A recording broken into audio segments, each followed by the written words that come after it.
Notre cœur est rempli de joie. Votre cœur est rempli de joie. Parce qu'un enfant nous a été donné. Un enfant nous est né. Et dans la paix et dans la joie. Alléluia. Est-ce qu'on peut acclamer très fort le Seigneur? Et donc nous sommes venus ce soir pour rendre grâce à Dieu. Amen.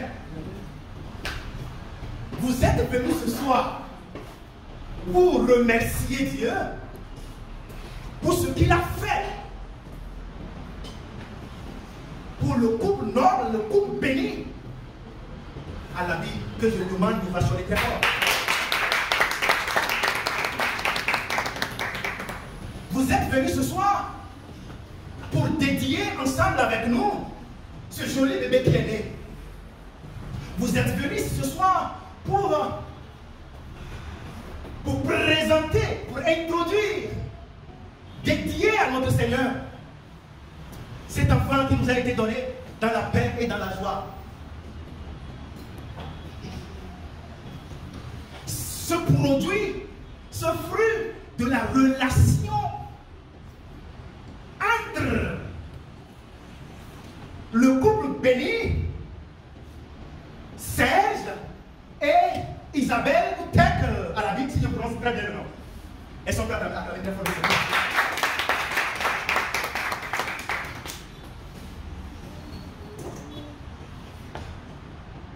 Ce qui fait la joie d'une relation, c'est le produit de la relation. Amen.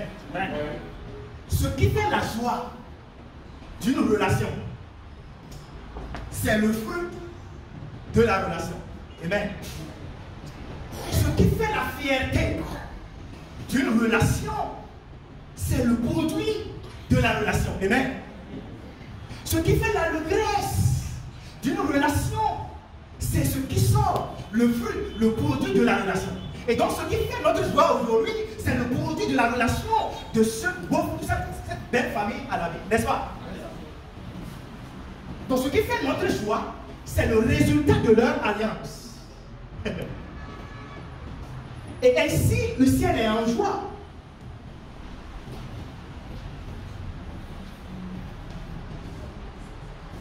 Si vous êtes dans la joie, si nous sommes dans la joie, c'est grâce au fruit, au produit qui est venu de la relation de cette belle famille. Et quand nous parlons de relation, nous parlons d'union. Nous parlons d'intimité. Nous parlons de fusion entre deux personnes. Et tenez-vous bien, la qualité, la nature du produit d'une relation dépend de la nature de la relation. Vous comprenez le français? La nature, la qualité du produit d'une relation dépend de la relation, de la nature de la relation. Amen. L'autorité du produit d'une relation vient de l'autorité ou bien dépend de l'autorité de la relation. Amen. En fait, l'identité du produit d'une relation dépend de l'identité de la relation. Tu comprends quelque chose? L'identité du produit d'une relation dépend de l'identité de la relation. L'autorité du produit d'une relation dépend de la relation. Amen. Maintenant, nous avons deux grands types de relations. La relation humaine et la relation divine. Amen. Relation humaine et relation divine. La relation humaine, c'est une relation entre homme et homme. C'est l'union entre l'homme et l'homme. C'est-à-dire quoi? L'homme ou femme. Maintenant, la relation divine, c'est la relation entre Dieu et l'homme. Quelqu'un est ici ce soir? Vous êtes là? Je veux voir les mains. Si vous êtes là. Amen. Amen. Je disais que nous avons deux grands types de relations, d'union, de fusion. Soit c'est une fusion entre homme et homme, ou c'est une fusion entre Dieu et homme. Amen.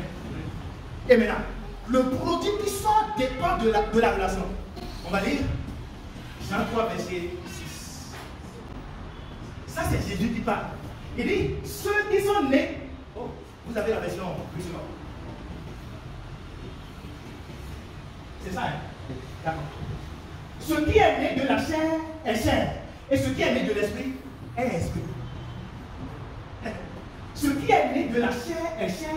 Et ce qui est né de l'esprit est esprit. Alors, vous montez un peu au verset 1.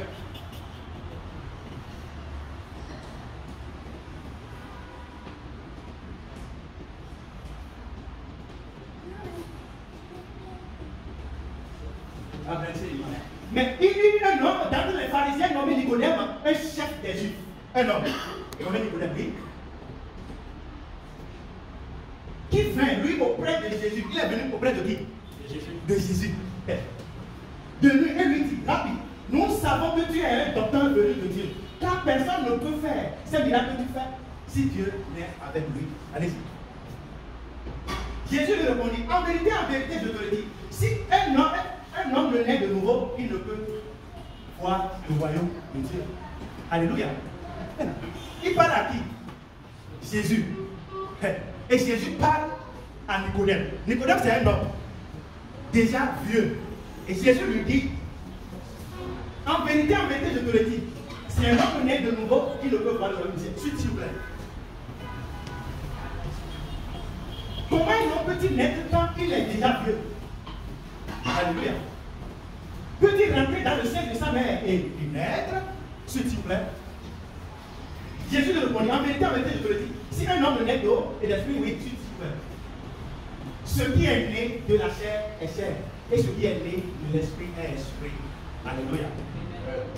Notre rassemblement ce soir se voit dans quelle naissance là? D'abord, ce qui est né d'homme est quoi? Homme. C'est ce que ça voudrait dire. C'est ce que Jésus dit. Ce qui est né de l'homme est homme. N'est-ce pas? Là, mon enfant, il est là. Ce qui est né de la relation entre ma femme et moi, c'est homme. Maintenant, il dit, mais ce qui est né de l'esprit, c'est esprit. Mais il y a un problème. Pourquoi Jésus s'est intéressé à ce sujet capital? Et il voudrait que le pharisien, qui est déjà né, il lui dit encore d'être né.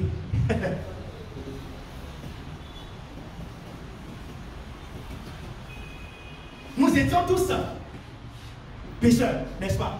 Nous étions des pécheurs. Elle me dit, car, donnez-nous Romains 3, verset 3. Vous allez rapidement, s'il vous plaît. Car tous ont péché et sont privés de la gloire de Dieu. Maintenant, donne-nous 5. Revenez dans 5. Chapitre 5, verset 12.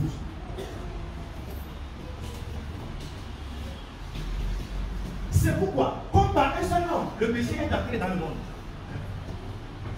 Par un seul homme, le péché est entré dans le monde.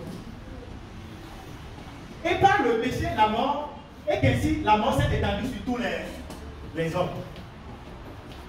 Parce que tous ont péché. Le premier homme a péché. Maintenant, quand il a péché, il va donner naissance à qui? Au pécheur, n'est-ce pas? Mouton va donner naissance à qui? Mouton, donc simple, c'est simple. Il dit, par un seul homme, le péché est entré dans le monde et le péché a atteint tout le monde.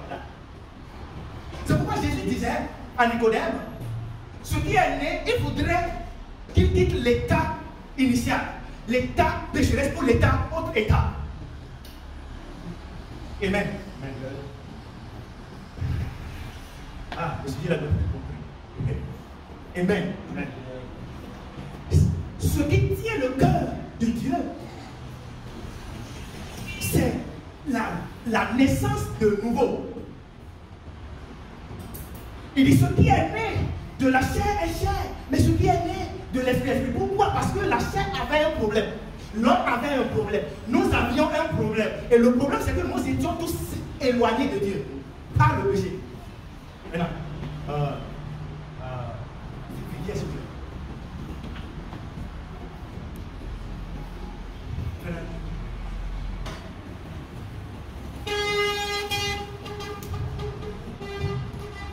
Je voudrais nous diriger pour que nous puissions bien prier. C'est bon. Ça, c'est, supposons que c'est Dieu et c'est l'homme qui l'a créé. Et ils sont un. Ils sont un. Maintenant, l'entrée du péché dans le monde, cet homme a péché. Maintenant, quand il a péché, qu'est-ce qui s'est passé? La relation qui existe entre Dieu et lui, il s'est séparé par son péché. Donc, séparez-vous. Maintenant, cet homme-là, tous les produits de cet homme seront qui? Bien sûr, qui? Hein? Péché, n'est-ce pas? Seront déjà séparés automatiquement de Dieu. Ce n'est pas qu'ils vont faire quelque chose pour être un pécheur. Non, non, non. Ils seront nés automatiquement pécheurs. Donc tout produit qui viendra de cela automatiquement pécheur. Maintenant, Dieu ne voudra pas ça. Dieu a tellement aimé cet homme. Lorsqu'il était même dans cet état, il dit, qu'est-ce que je dois faire? Je dois le délivrer de la situation. Non, je dois le réconcilier encore avec moi-même. Parce que le péché n'a pas d'autorité sur lui. La mort n'a pas d'autorité sur lui. Parce que, la Bible dit, le salaire du péché, c'est quoi? C'est la mort. Donc il était mort bien étant vivant. Il était mort. Donc du coup, tous ceux qui vont venir de lui seront des morts vivants. N'est-ce pas? Maintenant, Dieu n'a pas créé l'homme pour la mort. Il a créé l'homme pour la vie. Il n'a pas créé l'homme dans un état pécheresse. Donc qu'est-ce qu'il a fait? Jean 3, verset 16.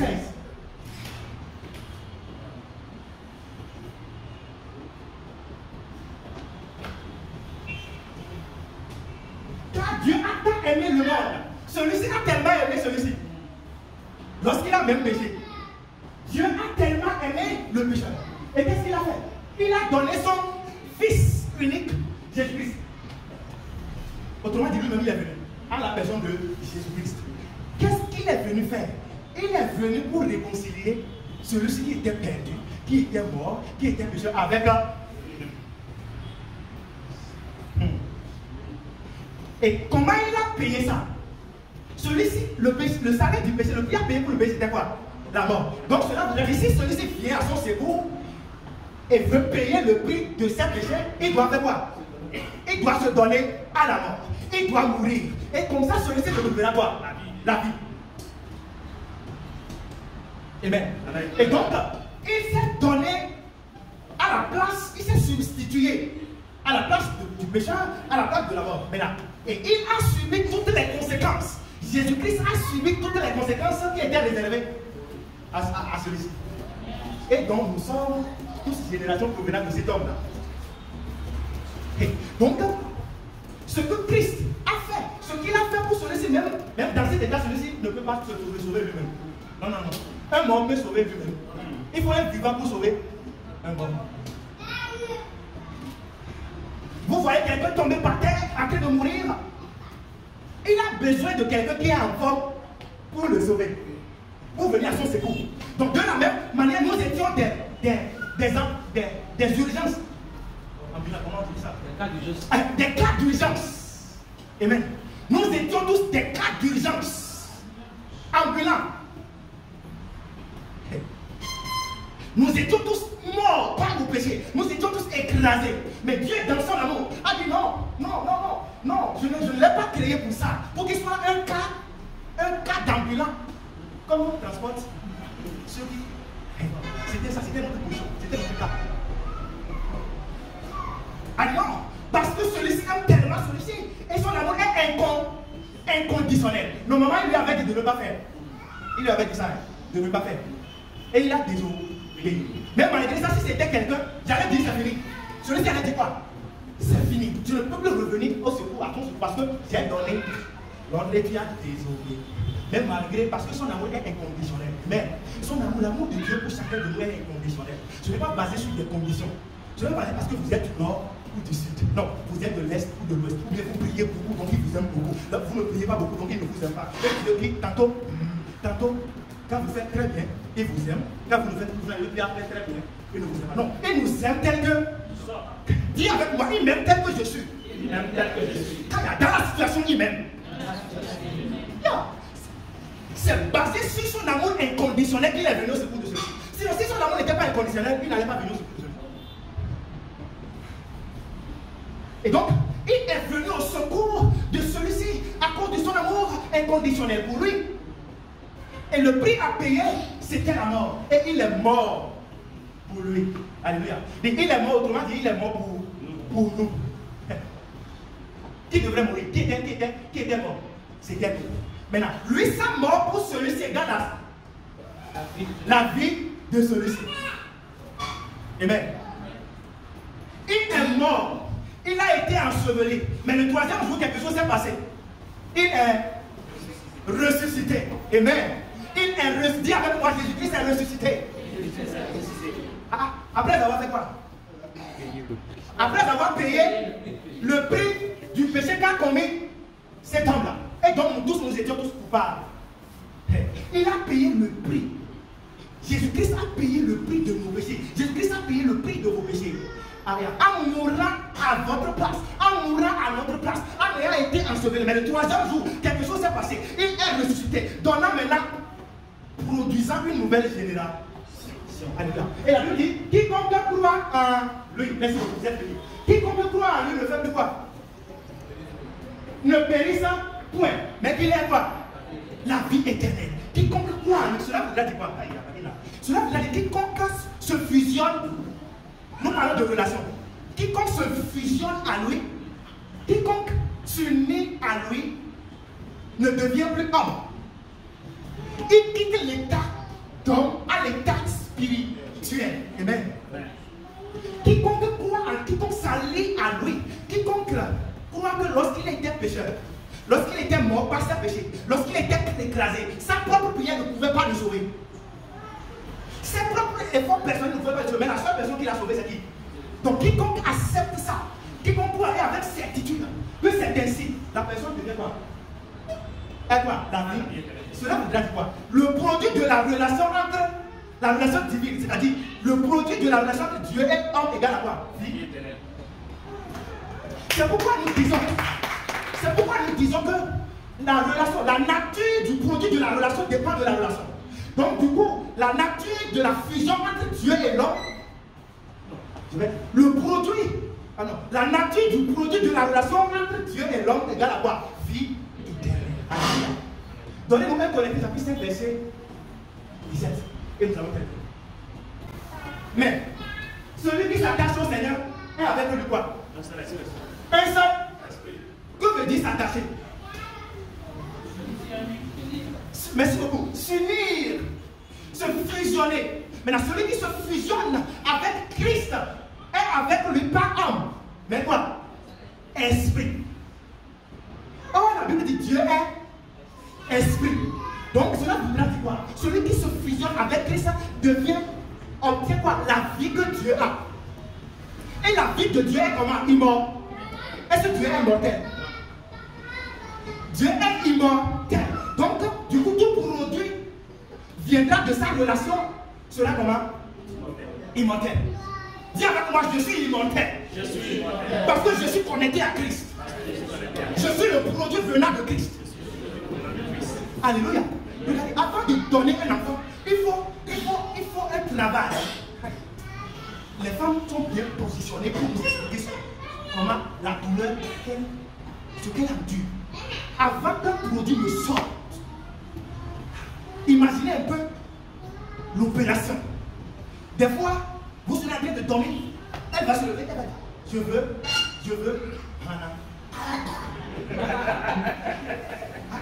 elle va demander quelque chose que vous n'avez jamais imaginé. Et vous devez cette nuit-là sortir pour chercher la chose pour de go. Amen. Et des fois, ça devient lourd. Elles sont dedans. Des fois, même c'est la pleure. N'est-ce pas? Les dames qui sont dedans. Oui. Mais pour donner quoi? Un produit.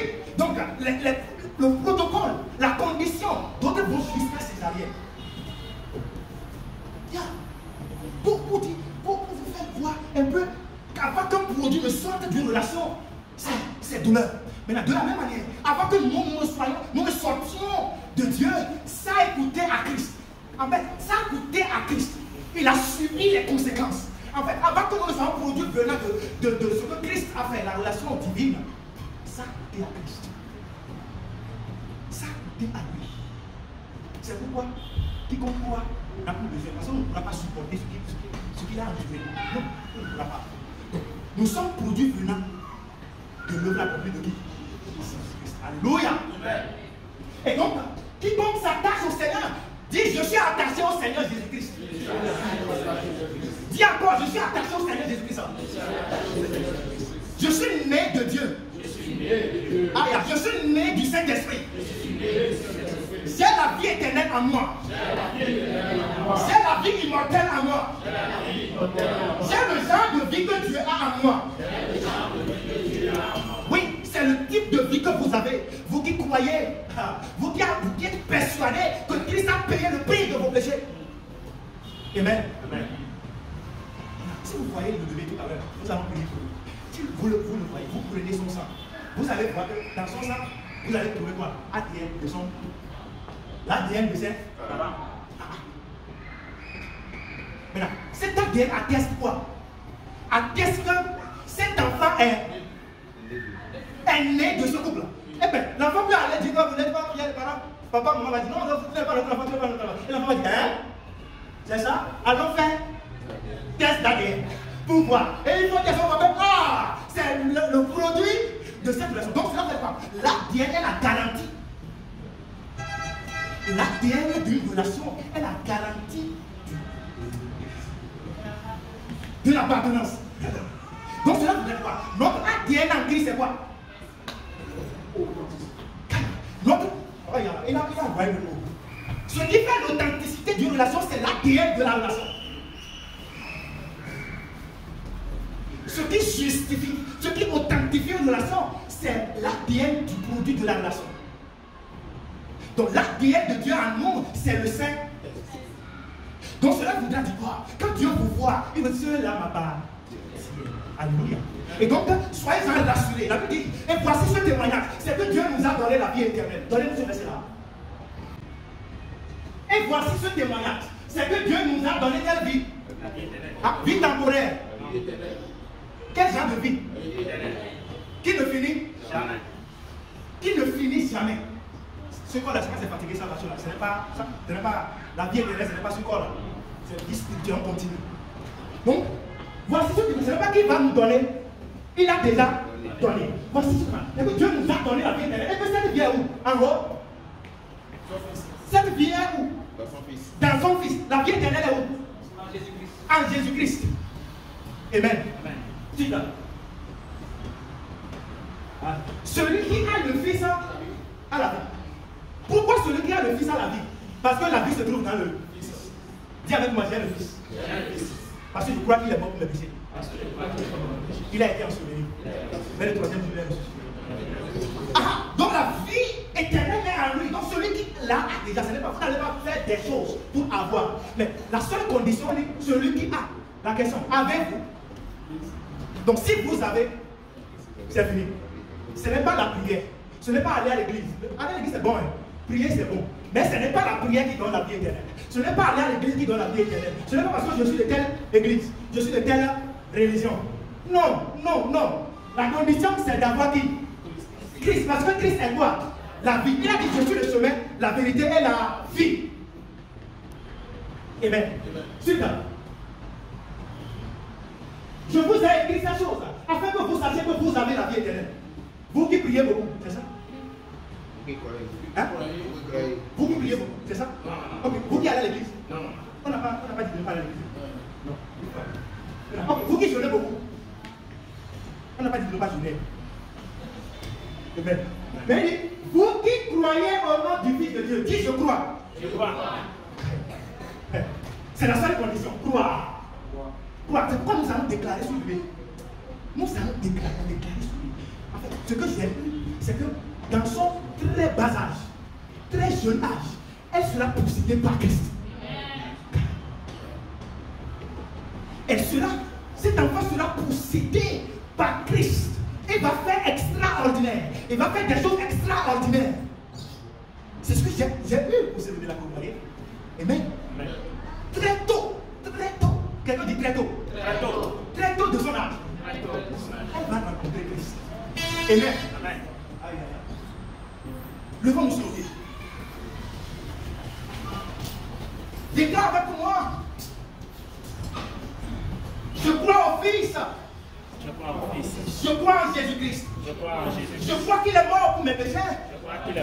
Je crois que lorsque j'étais pécheur, lorsque j'étais mort par mes péchés, et je ne pouvais pas me sauver moi-même, je crois qu'il est venu à ma pour se substituer à moi et payer le prix de mes fautes. À présent, je suis persuadé, je suis convaincu, avec certitude, avec assurance, que j'ai obtenu une vie éternelle. J'ai obtenu la vie de Dieu, la vie immortelle, la vie indestructible, la vie incorruptible, à jamais. Amen.